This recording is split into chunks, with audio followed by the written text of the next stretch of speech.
ناظرین، اکثر مردوں کی موت ہارٹ اٹیک کی وجہ سے ہو جاتی ہے، جبکہ عورتوں میں ہارٹ اٹیک کی شرح مردوں کی نسبت کم ہوتی ہے۔ ایسا کیوں ہوتا ہے اور اس کی میڈیکل بیک گراؤنڈ کیا ہے؟ آج کی ویڈیو میں ہم اسی کے بارے میں جانیں گے۔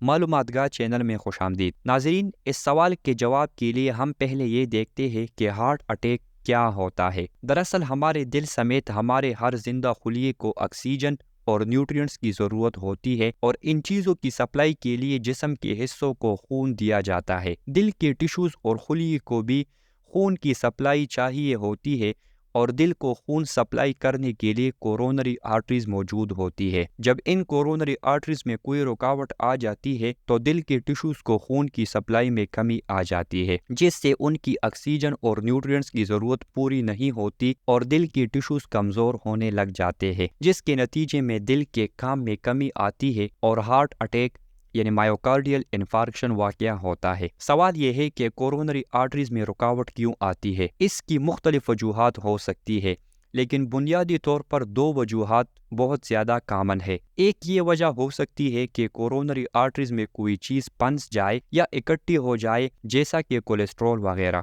دوسری وجہ یہ ہو سکتی ہے کہ کوئی چیز پنسی تو نہیں ہے، مگر کورونری آرٹریز خود ہی سکڑ گئی ہے۔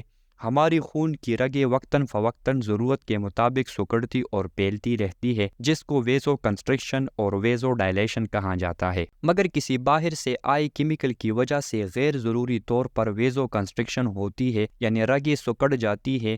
ان کیمیکلز میں سگریٹ نوشی اور زیادہ مقدار میں شراب نوشی سے جسم کے اندر آنے والے کیمیکل موجود ہے۔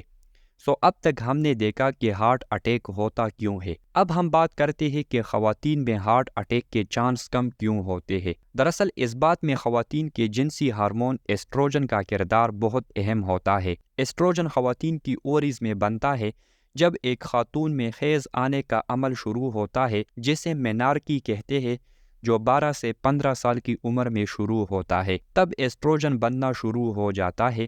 سوال یہ ہے کہ ایسٹروجن ہارٹ اٹیک کیسے کم کرتا ہے؟ اس ویڈیو میں ہم نے جانا کہ زیادہ کولیسٹرول کورونری آرٹریز میں رکاوٹ کا باعث بنتی ہے۔ کولیسٹرول لپڈ کی ایک شکل ہے۔ ہمارا جگر ہماری غذا کے دوسرے حصوں جیسے کہ کاربوہائیڈریٹ، فیٹس، پروٹین سے کولیسٹرول بناتا ہے، اور باقی کولیسٹرول ہمیں ہماری غذا سے ڈائریکٹ ملتا ہے۔ کولیسٹرول جسم کے لیے ضروری ہوتا ہے، مگر اس کی زیادہ مقدار نقصان دہ ہوتی ہے۔ کولیسٹرول چکنائی ہے، اور چکنائی اکیلے خون میں سفر نہیں کر سکتی۔ اسے خون میں سفر کرنے کے لیے خون میں موجود پروٹینز کے ساتھ جڑنا پڑتا ہے، اور پروٹین اور لپڈ جوڑ کر لائپوپروٹین بناتے ہیں۔ کولیسٹرول کی دو اقسام ہوتی ہے، ایک لو ڈینسٹی لائپوپروٹین کولیسٹرول اور دوسرا ہائی ڈینسٹی لائپوپروٹین کولیسٹرول۔ جو لو ڈینسٹی لائپوپروٹین یعنی LDL کولیسٹرول ہوتا ہے، یہ خون سے ڈائریکٹ خون کی رگوں اور جسم کے باقی ٹشوز میں شامل ہو جاتا ہے، اور یہی کولیسٹرول دل کی کورونری آرٹریز کو بلاک کرتا ہے۔ دوسری قسم کا کولیسٹرول یعنی HDL پہلے جگر میں جاتا ہے، اور وہاں اس کی ضرورت سے زیادہ مقدار کو خون سے علیحدہ کر کے جسم سے باہر نکال دیا جاتا ہے یا کسی اور چیز میں بدل دیا جاتا ہے۔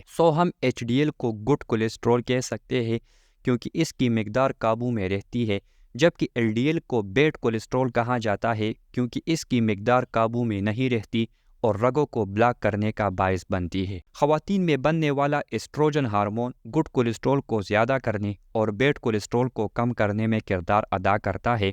اس کے علاوہ ایسٹروجن خون کی رگوں کو کھلا کرتا ہے، ریلیکس کرتا ہے۔ اس کے علاوہ یہ ہارمون خون میں موجود فری ریڈیکلز کو بھی ختم کرتا ہے۔ یہ فری ریڈیکلز خون کی رگوں کی خرابی کا باعث بنتی ہے۔ یہ ایسٹروجن ہارمون خواتین میں ہمیشہ نہیں بنتا۔ مینوپاز کے بعد، یعنی کہ عمر کے جس حصے میں ماہواری آنا بند ہو جاتی ہے، تو ایسٹروجن کی پیداوار بھی رک جاتی ہے، اور اس سٹیج پر خاتون اور مرد دل کی بیماریوں کے لیے برابر تصور کیے جاتے ہیں۔ اس کے علاوہ عام طور پر مرد حضرات خواتین کی نسبت زیادہ تمباکو نوشی اور شراب نوشی بھی کرتے ہیں اور زیادہ زور والے کام بھی کرتے ہیں۔ واضح رہے کہ اس ساری بات میں ہم نے یہ فرض کیا ہے کہ خاتون صحت مند ہے، ممکن ہے کہ کسی اور بیماری کی وجہ سے دل پر اثر ہوا ہو۔